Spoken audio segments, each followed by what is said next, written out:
Assalamualaikum warahmatullahi wabarakatuh.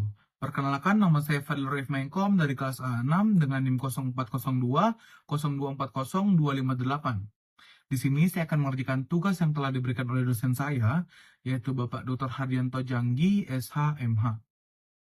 Penjelasan saya dimulai dari hak dan kewajiban.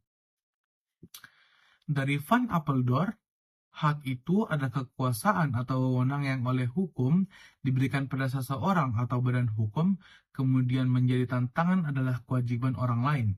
Sedangkan dari Sabjora Harjo,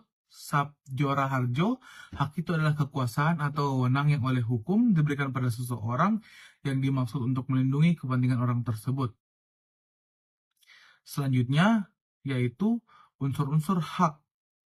Unsur-unsur hak ada 3, yaitu perlindungan, pengakuan, dan kehendak. Selanjutnya itu penjelasan dari kewajiban.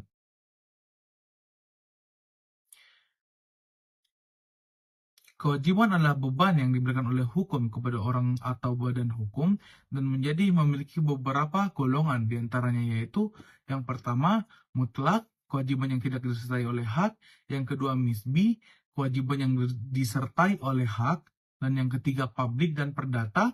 Kewajiban publik adalah kewajiban yang korelasi dengan hak-hak publik. Selanjutnya, penjelasan tentang kewajiban positif dan negatif. Positif adalah yang menghendaki perbuatan positif. Negatif adalah yang menghendaki untuk tidak melakukan sesuatu. Yang menjadi penyebab terhapusnya atau berhentinya kewajiban, yang pertama, meninggalnya orang yang mempunyai kewajiban. Yang kedua, masa berlakunya habis, tidak diperpanjang. Dan yang ketiga, kewajiban telah dipenuhi oleh bersangkutan. Dan yang keempat, hak yang melahirkan kewajiban telah dihapus atau kadaluarsa. Dan kelima, kadaluarsa lewat waktu. Yang keenam, hapus karena ketentuan undang-undang. Dan yang ketujuh, kewajiban telah beralih atau dialihkan kepada orang lain. Dan kedelapan, terjadi suatu sebab di luar kehendak atau kemampuan manusia.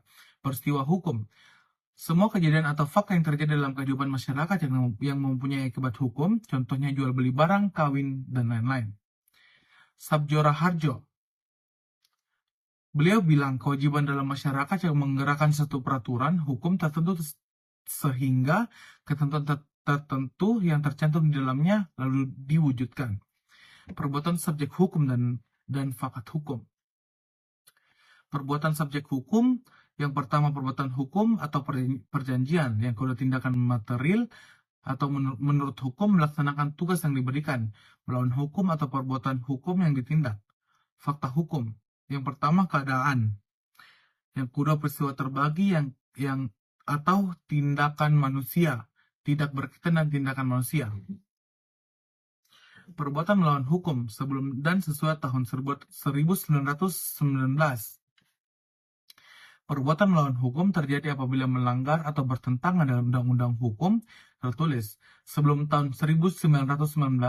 Yang pertama, melanggar hak orang lain yang diakui undang-undang. Yang kedua, bertentangan dengan kewajiban hukum pelaku sama dengan menolong orang yang membutuhkan pertolongan.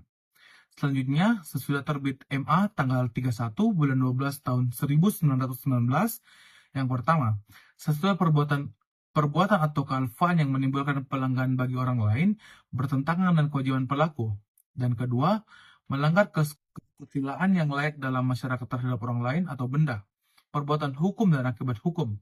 Perbuatan hukum, setiap perbuatan atau tindakan subjek hukum yang mempunyai akibat hukum dan akibat hukum itu menang dikehendaki oleh subjek hukum. Dan yang pertama, perbuatan hukum bersegi satu atau dilakukan oleh satu pihak saja, pemberian izin kawin dan lain-lain. Yang kedua, perbuatan hukum bersegi dua yang dilakukan oleh dua pihak atau lebih atau perjanjian. Perbedaan pembuatan melawan hukum dan perbuatan hukum. PMH tidak dikehendaki oleh subjek hukum. PH dikehendaki oleh subjek hukum. Dan yang ketiga, jenis akibat hukum. Yang pertama, akibat hukum berupa lahirnya atau berubahnya lenyapnya suatu keadaan. Yang kedua, berubah karena hubungan hukum. Yang ketiga, akibat hukum yang berupa sanksi yang tidak dikehendaki oleh subjek hukum. Pasal 1365 KUH, perdata melakukan perbuatan hukum yang mengakibatkan kerugian bagi orang lain atau ingkar janji.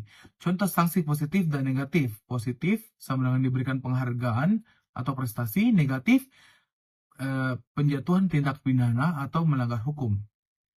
Sekian dari saya. Wabillahi taufiq wal hidayah. Wassalamualaikum warahmatullahi wabarakatuh.